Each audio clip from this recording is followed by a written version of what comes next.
اٹھائیے سنن ترمذی، احادیث کی دوسری کتابیں اٹھائیے، 21 سال کا نوجوان خوبصورت مسجد نبوی میں آ کے رات کو پہنچتا ہے تھکا ہارا ہوا، 2 ٹاٹ کے لباس پہن کر، کپڑے نہیں ٹاٹ، کتنا سخت ہوتا ہے، اس کا ایک چھوٹا سا ٹکڑا قمیص کے طور پر، ایک چھوٹے سے ٹکڑے سے شرمگاہ چھپائی ہوئی ہے، رات کے وقت مدینہ منورہ پہنچا، کوئی شناسائی نہیں، کوئی رشتہ داری نہیں، کوئی جاننے والا نہیں، کوئی گھر نہیں، مہمان خانہ نہیں، استقبال کرنے والا کوئی نہیں، کہاں جاؤں؟ رات کو پہنچا، آ کے مسجد نبوی کے صحن میں تھکا ہوا لیٹ گیا۔ صبح کے وقت حضور اقدس صلی اللہ علیہ وسلم نے اس نوجوان کو دیکھا، کون ہو؟ کہاں سے آئے ہو؟ عرض کی اللہ کے رسول صلی اللہ علیہ وسلم، عبد العزیٰ میرا نام ہے اور میں مسلمان ہوا ہوں، اور اسلام لانے پر مجھ سے میرے تمام عزیزوں نے منہ پھیر لیا، میرے جسم پہ جو کپڑا ہوتا تھا اس کو دیکھ کر بڑے بڑے رئیس رشک کی نگاہوں سے دیکھا کرتے تھے، جو خوشبو میں لگاتا تھا گلیاں پتہ بتا دیتی تھی کہ عبد العزیٰ یہاں سے گزرا ہے۔ اب جسم پہ 2 ٹاٹ ہیں اور خون جمع ہوا اور جسم کے اوپر جگہ جگہ زخموں کے نشان، میرا والد فوت ہو چکا تھا، میرے چچا نے میرے ساتھ ظلم کیا، مجھے باندھا، مجھے مارا پیٹا، سب کچھ لے لیا، یہاں تک کہ آج آپ کے پاس اس حال میں پہنچا ہوں کہ میرے پاس ان 2 ٹاٹوں کے علاوہ اور کچھ بھی نہیں ہے۔ خوشبوئیں بھی رہ گئیں، لباس بھی رہ گئے، جائیدادیں بھی رہ گئیں، ایک ماں تھی اس نے بھی چہرہ پھیر دیا اور کہا اگر تو محمد کے دین کو اپنانا چاہتا ہے جا، پھر ہماری تمام چیزوں سے تجھے ہاتھ دھونا پڑے گا۔ اللہ کے رسول صلی اللہ علیہ وسلم، مجھے اللہ کی عزت کی قسم، میں نے اس دین کے لیے اور آپ کے کلمے کے لیے یہ ساری چیزیں چھوڑ دی ہیں۔ آتے وقت ننگے بدن نکلا، میرے جسم پہ ستر چھپانے کے لیے کپڑے تک اتار دیے گئے، یہ کپڑے بھی اتار دو۔ اب میں آپ سے پوچھنا چاہتا ہوں، آپ کے گھر کے سامنے آپ کی ماں کھڑی ہو اور ہم میں سے کسی کو کہا جائے اس کے کپڑے اتار دو، یہ برداشت کرے گا؟ مار پیٹ تو برداشت ہو سکتی ہے، زندان جیلیں تو برداشت ہو سکتی ہیں، عزت، میں نے پہلے یہ بات کہی تھی، جب دین کو ضرورت پڑے گی میری عزت کی، اس عزت کی قربانی کا نام بھی دین ہے۔ اب میرے پاس اور کچھ نہیں ہے، اللہ آخر میں ایک عزت بچی ہے اور یہ لوگ اس عزت کو بھی لینا چاہتے ہیں۔ میں آپ کی رضا کی خاطر، آپ کے دین کے لیے اور اپنے دین اسلام کو بچانے کے لیے اور حضور اقدس صلی اللہ علیہ وسلم کے قدموں میں اپنی زندگی گزارنے کے لیے اپنی عزت کی قربانی بھی پیش کرتا ہوں۔ یہ سب کچھ چھوڑ کے ان 2 ٹاٹوں میں آیا۔ آپ علیہ السلام نے نام چینج کیا، تبدیل کیا، تمہارا نام آئندہ عبداللہ ہے، عبد العزیٰ نہیں ہے۔ اور دوسری بات، ذوالبجادین، 2 ٹاٹوں والا، یہ لقب دیا آپ نے، 2 ٹاٹوں والا، ٹاٹ پہن کے آئے تھے۔ غزوہ تبوک آیا،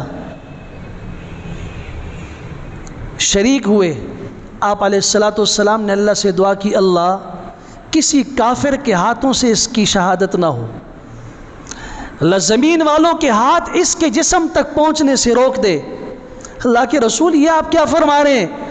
میری تو زندگی کی چاہت یہی ہے، میرے پاس تو کچھ بھی نہیں سوائے آپ کے اور دین کے، نہ میرا کوئی عزیز رشتہ دار کوئی نہیں ہے، میں تو شہادت چاہتا ہوں۔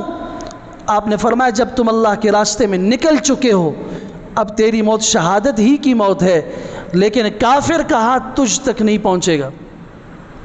بیمار ہوئے، آپ کو اطلاع ملی، آپ تشریف لائے، سر اٹھا کے اپنی گود میں رکھا۔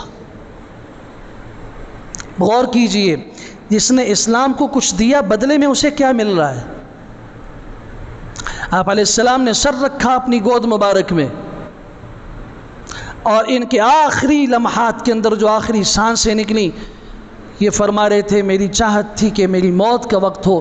جب میں نے کلمہ پڑھا تھا اس انداز سے پڑھا تھا کہ آپ میرے سامنے تھے اور میں نے آپ کے سامنے آ کے مدینہ منورہ کے اندر پہنچ کے مسلمان تو ہو چکے تھے، لیکن جب آپ کے پاس پہنچا تو آپ کو دیکھتے ہوئے میں نے اشہد ان لا الہ الا اللہ و اشہد انک رسول اللہ پڑھا تھا. میری خواہش تھی کہ میرا آخری سفر کا وقت قریب آ جائے، تب بھی آپ کا چہرہ مبارک میرے سامنے ہو اور میری زبان سے جاری ہو اشہد ان لا الہ الا اللہ و انک رسول اللہ. عبداللہ ابن مسعود رضی اللہ عنہ فرماتے ہیں رات کا وقت ہے، اچانک میں اٹھا، حضور اقدس صلی اللہ علیہ وسلم کے خیمے میں دیکھا آپ کا بستر خالی ہے. مجھے تشویش ہوئی. سیدنا ابو بکر صدیق کے خیموں کو دیکھا خالی ہے، حضرت عمر کی جگہ خالی ہے. مجھے تشویش لاحق ہوئی، کیا ہو گیا؟ میں تلاش میں نکلا، ایک جگہ اندھیرے میں مجھے تھوڑی سی روشنی نظر آئی، قریب گیا تو میں کیا دیکھتا ہوں کہ اللہ کے رسول صلی اللہ علیہ وسلم ہیں، صحابہ کرام کی مختصر سی جماعت ہے. میں نے پوچھا کیا کر رہے ہیں، کیا ہوا؟ کہ عبداللہ ذوالبجادین کا انتقال ہو چکا ہے، انہیں قبر میں اتارنے کی بات ہو رہی ہے، اور اس خوش نصیب صحابی کی قبر کے کھودنے میں اللہ کے رسول صلی اللہ علیہ وسلم نے خود حصہ لیا.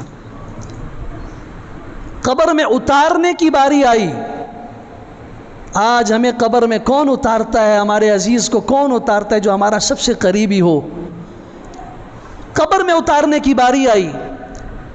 صحابہ نے کہا ہم اترنا چاہتے ہیں. آپ علیہ السلام نے فرمایا رکو، آپ خود تشریف لے گئے، قبر میں اترے. آپ نے فرمایا جب یہ آیا تھا سب کچھ کو چھوڑ کے آیا، اس کا کوئی عزیز نہیں، اس کا باپ بھی میں ہوں، اس کا بھائی بھی میں ہوں، اس کا سب کچھ میں ہوں. آپ علیہ السلام نے اپنے دست مبارک سے، حضرت عبداللہ بن مسعود فرماتے ہیں میں نے دیکھا حضرت بلال بن حارث رضی اللہ عنہ نے ہلکا سا دیا اپنے ہاتھ میں اٹھایا ہوا تھا، اس روشنی میں ان کو قبر میں اتارا گیا. اور پھر آپ علیہ السلام نے فرمایا اے اللہ تو گواہ ہے، میں اس سے راضی ہوں، اس دھرتی پر تو بھی اس سے راضی ہو جا. ایک موقع پر ان کی تلاوت ذرا بلند آواز سے ہو رہی تھی. ابو نعیم اصفہانی نے حلیۃ الاولیاء میں لکھا ہے بلند آواز سے تلاوت کر رہے تھے. حضرت عمر رضی اللہ عنہ کو غصہ آیا، فرمایا سب کو تشویش میں مبتلا کرتے ہو. آپ علیہ السلام نے فرمایا عمر خبردار، اسے برا نہیں کہنا. فَإِنَّهُ خَرَجَ مُهَاجِرًا إِلَى اللَّهِ وَرَسُولِهِ، اس نے اللہ اور اس کے رسول کے لیے ہجرت کی، سب کچھ چھوڑ کے آ گیا تھا. اب یہ اللہ اور اس کے رسول کا ہو چکا ہے. یہ تلاوت جس انداز سے کرنا چاہتا ہے اس کو کرنے دو، یہ عبادت جس انداز سے کرنا چاہتے ہیں اسے کرنے دو، خبردار اسے ٹوکا دو. دین قربانی کا نام ہے، یہ ہم سے عزت کی قربانی بھی مانگتا ہے، خواہشات کی قربانی بھی مانگتا ہے.